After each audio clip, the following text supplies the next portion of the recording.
এই দিব চারটা চা দে।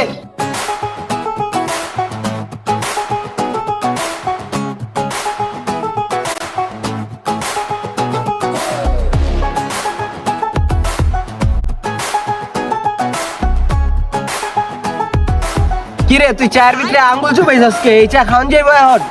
হাতে ঠোসা পড়ছে তো এলে ডাক্তার কইছে গরম পানি দিতে আর চুবা রাখ গরম ছেক দিতে কইছে। তাহলে পুটকির ভিতরে আঙ্গুল দিয়ে রাখ, ভালো গরম পাবি। এতক্ষণ পুটকির ভিতরে দিয়ে রাখছিলাম, এখন এনে আইনা দিলাম।